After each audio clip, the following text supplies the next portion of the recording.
Namaskar and welcome to this exciting episode of Sattology, debunking mythology. Sat means truth, logos means a study or science. Sattology means the science of truth or study of truth. Opposite of that is mythology, which means science or study of fake, lie, or imagination. And Sattology builds your identity, mythology destroys your identity. Mythology word is used extensively against the native cultures all over the world, whether it's South America or Asia, particularly India. The word mythology was invented for India because that's the British decided or thought that the only way to break the pride of Indians is by proving to them that history is a myth. And that's why the mythology came up for the Western campuses, for the Western viewpoint. Anyway, from America, we have invented a new term, Sattology, which is a true antonym of mythology. I have a very, very special guest today, joining from Brazil. And let me, before we speak with him, I'll say little history, my experience with Brazil. I went to all the museums in Rio de Janeiro, and a few years back I had visited over there, and also in Sao Paulo. And the only thing they mentioned was all the Portuguese history, as if the founder of Brazil was a Portuguese people. And there was no mention of natives, their accomplishments, even though the huge settlements have been discovered by Graham Hancock, and he discovered that he put in his book when he did a laser survey of Amazon, he found cities underneath the forest. But surprisingly, history books don't teach it. But the current president has made some moves for preserving native history of Brazil. But anyway, I have a guest here. Let us welcome Alexandre and D'Souza. And his spiritual name is Amrta Das. Welcome, Amrta. Thank you. So just to ask you a question here, like, how is Sanatana Dharma or is growing in Brazil, according to you? Well, it's growing a lot, but in subtle ways. Like if you see, not only in ISKCON and other Hindu groups like Ananda Marga, Ramakrishna Mission, they are growing a lot here.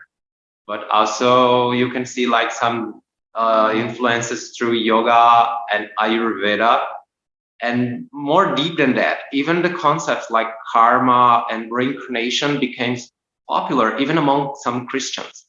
So you can find like the Christian group called the Spiritismo, that they incorporated karma and reincarnation in the Christian thoughts, even in the 50s. And they started to preach that. It was initiated by a French guy. And it becomes very popular here in Brazil. There is the Church of the Spiritismo, and they claim to be Christians, but they really believe in karma, reincarnation, and even in the concept of devatas.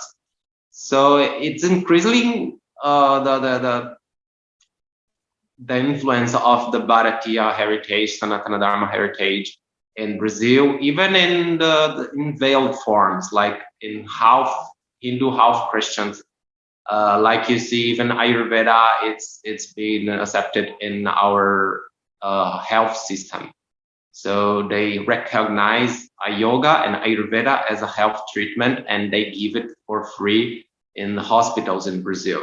So there is a lot of achievements. Even many times they try to dress out the Hindu religion from it to sell us something new, something different.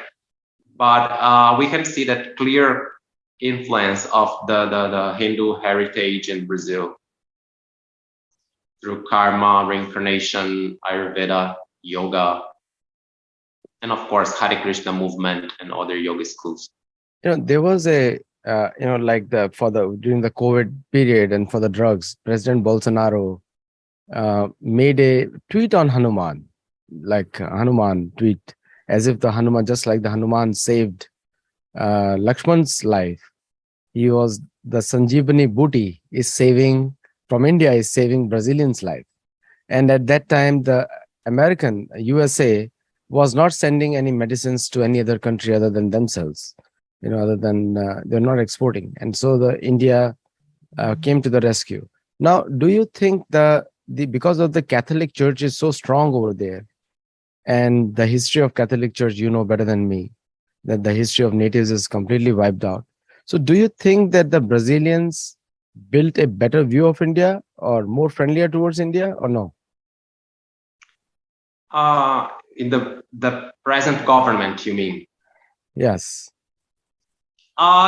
Not exactly. I think that in Brazil it's more open to commerce and to deals with India because they are in a right-wing government now. So we step aside ideologies to development. So that's the focus of our main government now, to bring development. And India is a big country with a huge potential of commercial, and I think that it's very difficult because at one point the Christians tend to be very critical of Hinduism, but for commercial issues they are normal people and they want to thrive, so they see from this kind of approach, uh, but they're not exactly open to Hindu culture and Hindu religion, especially because there is some issues there in the more fanatic Christians groups that they feel like scared from the Hindu influence, and these affect a little bit the relations with the government. But I think that Bolsonaro wants to make business deals, so he's improving our relation with India through that. So it's great. It's a great move because before we didn't have many connections with India. It was very connected with China when we were leftist ruled government. So it's a big thing for Brazil-India relationships, definitely. So when we look at the you're a practitioner yourself, and Brazilian native populations. So do you think that there is a similarity between what natives of Brazil believe and what Sanatana Dharma stands for, according to you? And how many such places of natives should be there alive in Brazil so far? It's difficult to answer that because Brazilian native people, they are basically disappeared. Their culture is erased, and most of them that are still there are Christians today. There is some tribals that preserve their rituals, their ancestor heritage, but it was oral tradition only, so it's very difficult to trace something back to Indian connections. But we already know that native people of America, they came from Asia. So it's very natural. They have some similarities and cultural relations with Asian people, including India. So yeah, you can find some similarities, but I think that you will find more in like the Mexico and Peru area than in Brazil itself, because in Brazil it was more dispersed. It's a huge land mass, and the tribals that lived here, they live in scarce, a huge area. So it was not huge development like in the Peru area and Bolivia area. There's, you can find big cities and big trade commerce. There it is here in Brazil, but a small scale of that. So the tribals here also basically disappeared from Portuguese conquest. They killed mostly all the tribes they could, and few survived in the Amazon area and other isolated areas. And the rest, they miscegenated with Brazilians from the foreigners, like from Portuguese people, the African slaves. They mix it with the native people. Like it's very common here that we preserve the blood from Portuguese, from Africans, and from native people. It's very miscegenated. Brazil, it's is incorporated much more than North America. Like you can find a lot of miscegenation here. And the native tribals lost most because they lost their religion, they lost their language, they lost their culture. So it's difficult to trace any real connection. It's very speculative. to deal. But yeah, they came from Asia, so I believe that there is some connections definitely. Papal bull from Vatican gave the east of Atlantic to Portuguese and the west of Atlantic Yeah, to to Spain. Spaniards. And the Yeah, that's Portuguese did a very violent job. Like in my book, I have captured Glory and God. I have captured that how they literally wiped out everybody. Everybody. They didn't leave anyone alive. And also, yes, it was a very strict rule that only the women, they would take the women from the natives and men from Europe. yeah. They won't do the That's why reversal. we have a deep miscegenation, because the Portuguese men came and they then didn't bring the women with them. So they raped the native women and married them. So the first generation of Brazilians, they are from Portuguese father and native tribal women. So it's deep miscegenation. Later, that women came from Europe also, and also a lot of migration happened from Italy, German, Holland, even Japan and Brazil. So we have an influx of many nations here. You can find Japanese colonies, Polish colonies. You can find even Russian colonies all across Brazil. You find a huge diversity of nations. But in the beginning was like that. It was the Portuguese man enslaving the native tribal women and raping them. And the native tribal men were killed mostly. And India also, Portugal had a very bad role, and there were a lot of killings were done of Hindus by the Portuguese. Yeah.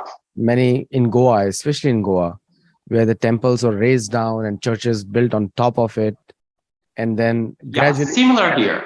similar here, but in India they couldn't do much damage because the population was more urban. They had more constructions and big cities and more commerce already working there. Here it has, but it was small scale tribes, so it was easier to them to eliminate the communities. And also in India, the local population was far more advanced in culture than the Portuguese, and so therefore also they couldn't do much because already the local population had a sense of superiority over the Portuguese, and Yes. which is very much there. I mean, no native would allow them in the home. I was recently in Goa, and I saw many temples which are rebuilt now, which were destroyed by Portuguese, were rebuilt now in the same original way. And gradually, people understand that the Portuguese, they were very ruthless to other countries. Like in Africa and Brazil, what they have done cannot be told anywhere. It's literally like the Osama bin Laden times 20.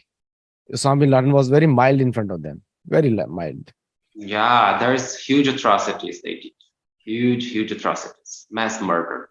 So today, like how many temples should be there today of Sanatana Dharma, Hindu temples should be there in Brazil today, approximately? I don't know the numbers, but maybe I think that is around 20 to 50 temples, because some are big, they're big infrastructure and a lot of devotees there connected, but there's a lot of small temples also.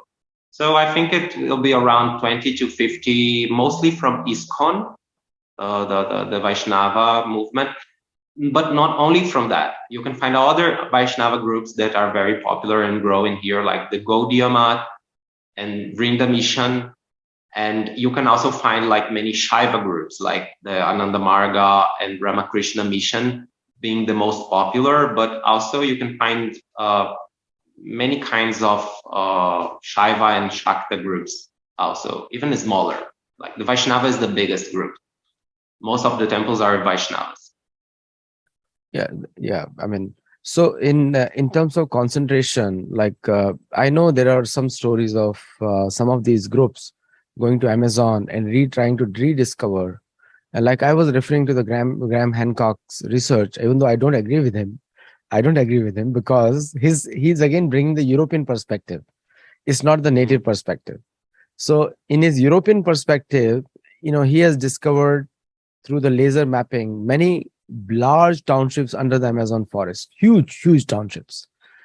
And if you look at the Mahabharata, Ramayana, sorry, Valmiki Ramayana, then there is a huge mention of Sugriva's army searching the entire South American continent, which was pretty much de-iced.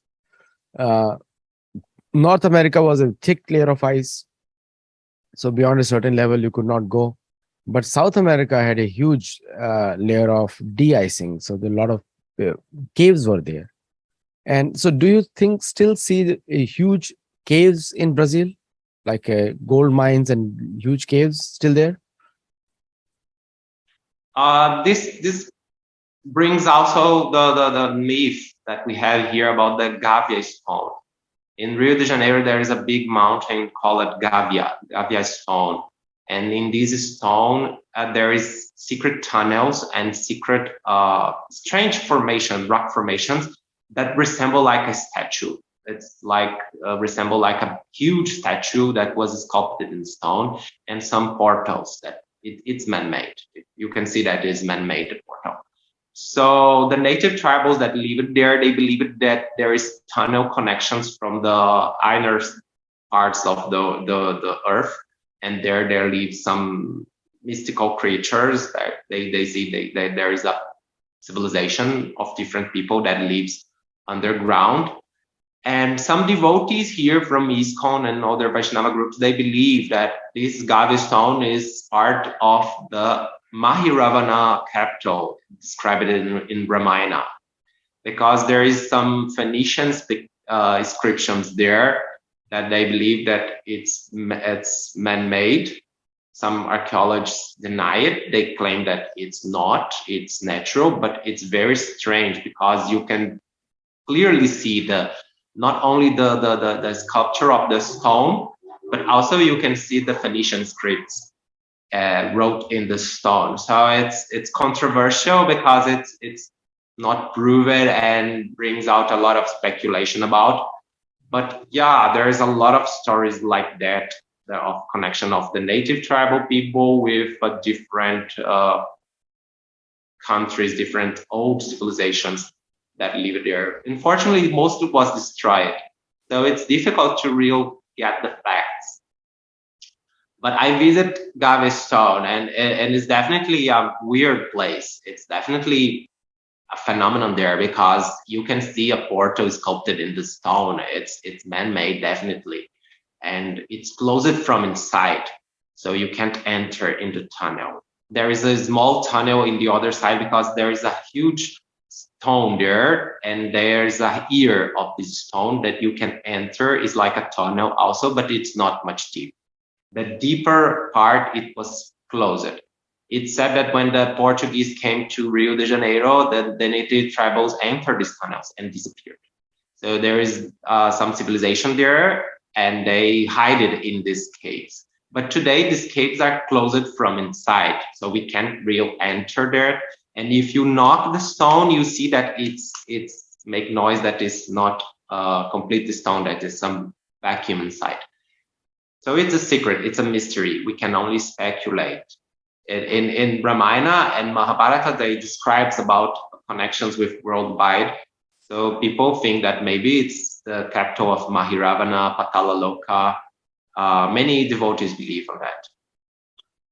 Many acharyas have also commented, like Madhvacharya has commented that Ravan used to get his gold from there, Ravan.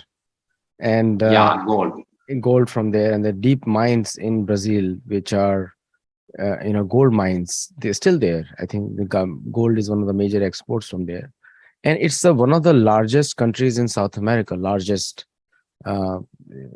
covers part of Amazon, or the whole Amazon is also there in Brazil.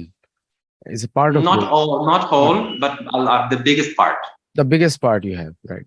And so there were some tribes I visited. I have been to Brazil many times. Rio I've been to many times. I know exactly what you're referring to, and I've seen that over there. Now, one of the things which I really noticed over there, I did visit some native tribes in Amazon, and I did visit some of them, and their similarity with Mapuche in the south, like in Bolivia and Chile and Argentina, you have Mapuche tribes which are largely intact. I mean, the governments over there regularly work against them because these are Christians. They're still trying to convert. So do you think the conversion activity of natives still going on by the church over there? It's still going on. Yes. Unfortunately, it's still going on, and it's done even by the native people themselves. Because once they convert, they start to try to convert others. In Amazon, there is serious issues regarding that, because some of the native tribals that convert to Christianity start to accusing others of witchcraft. So you can see many fights among the native tribes themselves, because some of them are Christians and some of them follow the native traditions, and they are accused of witchcraft, of doing like very terrible accusations. So it's still going on, and it's veiled now. They try to say, oh, we protect the native tribals, but their aim is convert to Christianity and bring them to our what they can say, white civilization. Even our civilization is not exactly white, but there is like a sense of whiteness among the elite. So do the Sanatana Dharma followers, the Hindu groups, do they also approach natives and try to help them, or to? Not much. No, no, no, no, not much. It's very difficult to connect with the native tribals. One, because mostly of them are very naive. Like they live like very isolated areas. They don't like to communicate with the foreigners, people outside their tribes, because they had a lot of bad experiences. So they are very closed. Many times they don't even let you enter their reserves. There are some forest reserves that they leave. You can enter if they allow you, but if you start to preaching there, you can have problems and they will throw you away. Even because Christianity already there. So it's difficult. It's difficult. Even they preserve a lot of traditions. Like I visit also in my region here, the native tribals, and you can see that they preserve a lot of rituals, the costumes, the culture is all there, but they are already Christians. So and they hunt, they eat meat. So it's already a barrier, that cultural barrier that we have with the native tribals. It's very hard to convert them to Hinduism. It's not simple. So one of the things is, like, you have so many Hindu groups also coming up. So where is the major concentration? Is Sao Paulo or Rio de Janeiro? I think they're the only two major cities there, right? In the Not the only major cities. There are other big cities there, but yeah, there's the main capitals and the most part of the Hindu devotees, the Hindu followers. It's around Rio and São Paulo, but also in Curitiba and Northeast, here in Porto Alegre, South Brazil, Florianopolis. In many parts also you can find small groups and farm communities also. It's popular here also, the farm communities, like the Hare Krishna farm communities. I think you have more than 10 farm communities spread all over Brazil.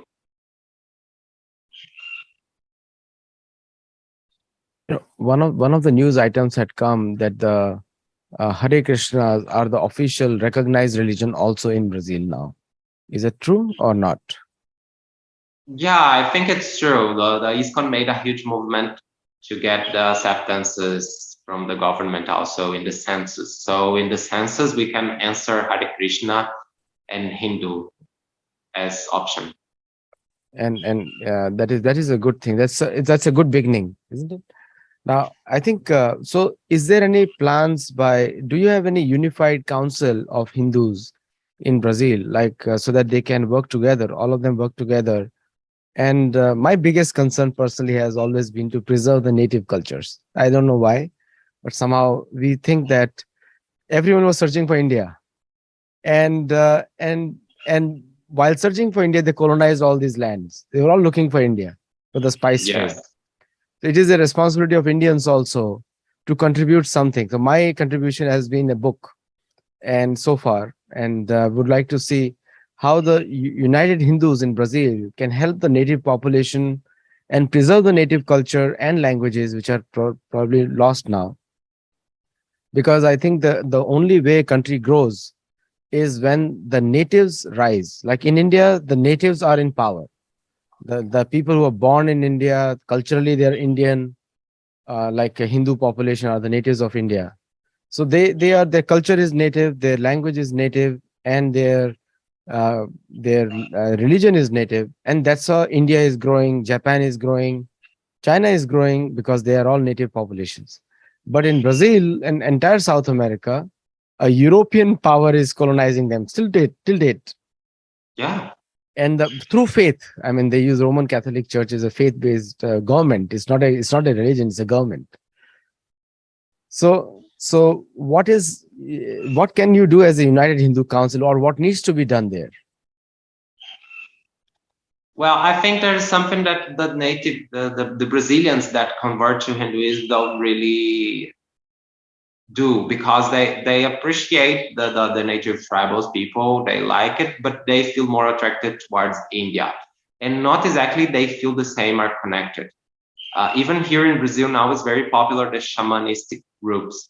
So you find a lot of shamanic groups, and they are promoting a lot of rituals like ayahuasca and tobacco, and the use of the herbs.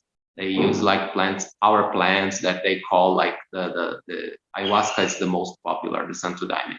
So they are doing this kind of service, these kind of groups like the new shamanic groups. They are aligned with the native tribals people and working with them. That is the thing that's being done, because the people that follow attracted to ISKCON and the yoga and the Ayurveda, they tend to go more connected with India and searching for the vegetarian culture. And here the native tribals, they're not vegetarians. They're not really open for the people in general. So it's like a vacuum.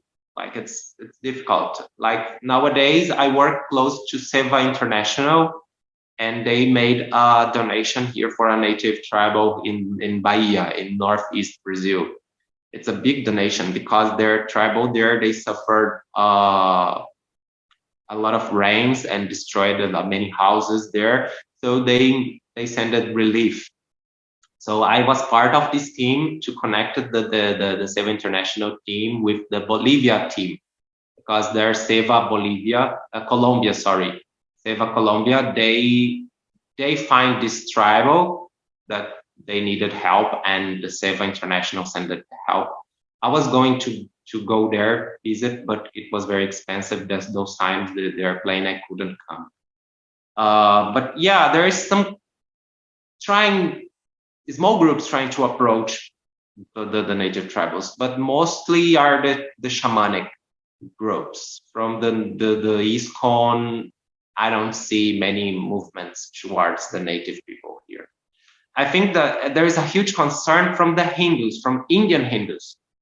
When they come to Brazil and talk to me, they always want to know about the native tribals, because they feel like they are natives too. But here, like you said, there is very sad condition of Brazil today, that we replaced our native people. So if you walk on Brazil today, you can see a lot of ethnicities, and the natives are a small minority. So it's very difficult to empower them, and it's very difficult to connect with them because of a lot of trauma in the past, and it's still going on. You see that in Amazon, there is the garimpos, there is they connect the miner, I don't know in English, the miner, the mineration process. So they go there illegally in the native tribals area, and sometimes they clash with the natives. Sometimes the natives themselves want to explore their land, but they can't. It's very complicated and involves politics. That's the worst part, because left wing here, they claim to be the guardians of the native tribals. So mostly the native tribals are leftists today. They are hardcore leftists. And on the other hand, like Bolsonaro is trying to give them autonomy to exploit their own land, because they have huge forest areas. There is like parks. They can't destroy. They can live there in the jungle, but they can't destroy. They can't make viable commerce. And Bolsonaro is trying to change that. But the left wing and the environmentalists are very afraid of this kind of change because it's the destruction of many forests that can succeed. So it's very difficult. I'm not left wing, I'm not right wing, but I stand with the native tribals and I support them. And if they want to preserve their land, I think it's nice. If they want to make business with them, with it, I don't really appreciate, but I think it's their right to do it. So it's a very complicated thing. And I think that the politic problem is the main issue that we have difficult to connect with them. And who do that is the missionaries. Unfortunately, the missionaries still hold the connection in educating them, in doing like social service. They do like food distribution, they do like clothes distribution, and they do like education programs. So slowly they are becoming Christians. In Brazil, the native tribals are mostly Christians nowadays. And slowly they are losing their culture and becoming like all other rural Brazilian guy that is firmly Christian, and there is difficult to approach with the Hindu perspective, the Hindu spirituality. That's the main issue. No, throughout the world, I mean, people may disagree with me, but the people may disagree with me, but usually the global left in every country is supported by the church, every country, and the right wing also they control through fanatics. So they're playing on both the sides. So in the name of Yes, there is something very subtle to say, because here in Brazil, most of the Hare Krishna groups and the yoga groups, they are leftists. that's right. So they tend to be leftists, and they tend to don't like the right wing. So it's very difficult because they don't realize that leftists is not exactly Hindu. They are against Hindus. They already aligned with Christian and Muslims. So it's difficult to them to realize that, because the main issue here in Brazil that we live in a bubble. Mostly people here don't speak English. Like people here speak only Portuguese, and with that we are limited to learn more about other perspectives. So it's like living in the past. So people here, there is slowly recognizing the Indian struggle against the Muslims, because of the leftist narrative is that Mughals are great and Mughals bring civilization to India and all this kind of nonsense. And people believe that because it's all that they can read in the books and the universities and the schools. It's all about caste system, Sachi, and great Mughals. So they started to think that it's normal, that it's natural, and that they don't see the fault lines on this narrative. So slowly you're trying to understand now, and it's very difficult because I try to do this kind of speaking. I try to lecture people about the Indian history and how it was distorted by the Marxist historians, and how it was the perspective of the invaders and not the perspective of the natives. And it's full of fault lines. But they don't see me as an Indian. So for them, sometimes it's difficult, because if I try to say something, oh, this is the Marxist historians. Oh, you are a Bolsonaro fan. You are a like Christian fan. So they start attacking me. Like it's very difficult. It's very difficult to create a dialogue, because they don't want to dialogue. They see, oh, you have some similarity with some affinity with the right wing, because they see Modi as right wing. So, oh, you are a fascist, you are a Nazi, and you need to be cancelled. So this kind of approach is very detrimental for dialogues, and these make us backwards, because we don't dialogue, we don't know nothing about. So we live in a bubble. That's the main issue we hear in the Brazilian Portuguese language scenario, that is very limited. Almost all knowledge about India, it's in English, if not in Sanskrit or Hindi or something like that. If Yeah. people don't know English, what expect from it, Hindi? No, that's what it is. Like when I went to Brazil, I found that the natives were put in the museum. All the whatever they had was in the museum, and the Yes. founders of the country were all the Portuguese kings and queens, and the Pope. And Yeah. and there's no history exists before 1492 or 1500 something, 1511. No history Yeah. before This that. was the biggest cause that I sympathize with India, because I always question it, that why the Brazilian history start in 1500? Don't make sense. There is still civilization before that, and the history books barely mention that, and they try to say, oh, they were just some small tribals and they were cannibal. They were fighting each other. If Portuguese didn't came, they will kill themselves. So this kind of narrative is very strange and very absurd. So it's like in a way to justify the colonialism. They try to say, oh, but were cannibals. That's not true. There were few tribals that committed cannibalism, but they don't represent the entire Brazilian tribal community. And I believe that they did cannibalism to try to scare the invaders.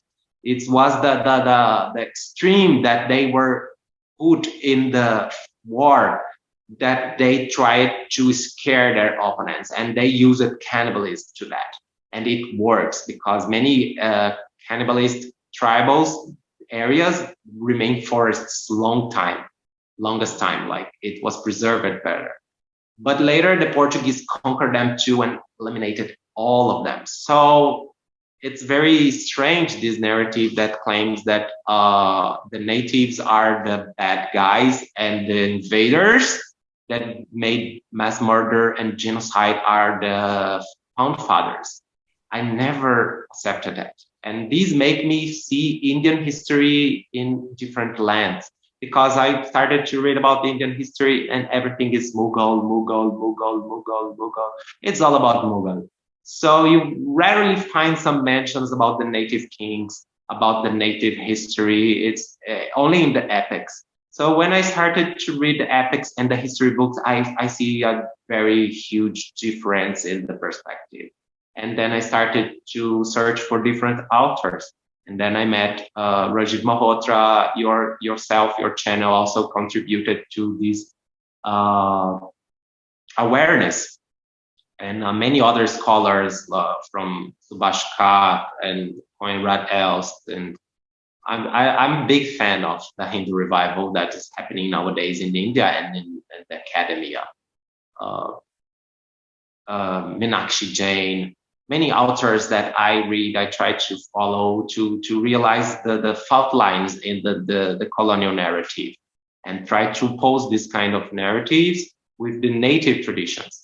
And here in Brazil, it was the same, but it's, as we don't have more natives, almost just in few isolated areas, and they didn't have books, they didn't have writing tradition, it's basically impossible to do something like that is being done in India here in Brazil. It's impossible. The practically you have everyone in Brazil is a native because the mother side was always a native. So you have native genes in every Brazilian, isn't it? Yeah, you can say that, but we also have a lot of migrations also Correct. after the colonial period. Like my mother family came from Italy as refugee in World War. That's So half of my family is from Italy. They don't have participation in the colonial process. But from father family, it's like that. Like you said, the father was a Portuguese man and the mother was a native tribal woman. And later also they had slaves and they mixed it with the slaves too. So I have blood from Africa, Europe, and Brazil. So it's a huge miscegenation here, and it's part of our culture. Brazilians are proud of that. Here in Brazil, it's something bad happened. Yeah, really bad. But at the same time, it's something very beautiful happened, that it's the miscegenation. Even it was forced in the beginning, it happened, and it's now part of ourselves. So Brazilian culture is mixed much more in harmony than North America. Like you see, like in North America, there is a lot of segregation, like the black neighborhoods, the Jewish neighborhoods, the Italian neighborhoods. And here in Brazil, no, there is nothing like that.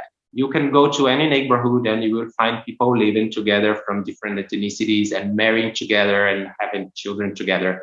Even it's very common here, because here in Brazil, the brown skin is considered beautiful. So I think because of the beach culture, because we have the beaches and this kind of, so people go to the sun to get tan, and if you are brown skin, you are sexy, you are handsome, you have a lot of pretendants. So this kind of thing that makes our society more integrated. It's beautiful, but yeah, it the cost was a huge violence in the beginning. The process was completely violent.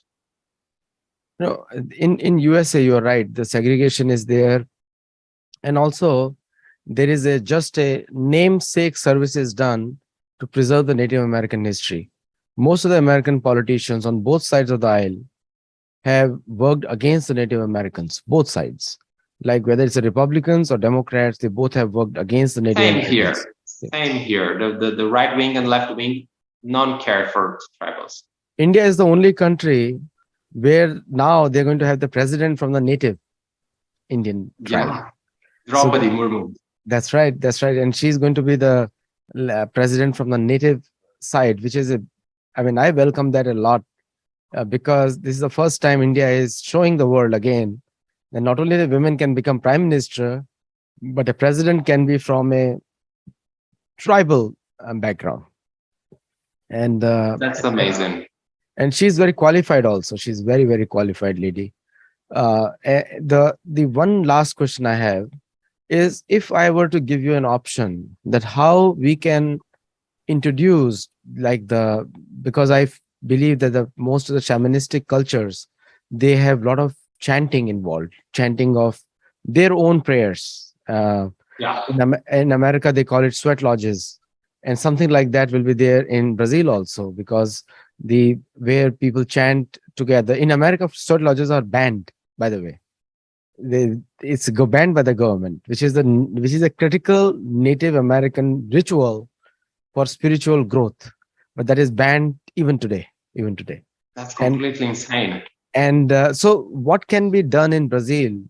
And many Indians are going to watch this channel right now. Many students are watching it, and many of them are Brazilians who are watching it.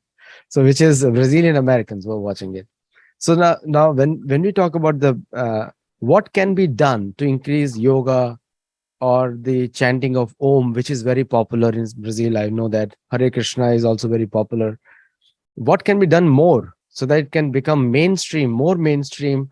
Because Brazilians are naturally attracted to India.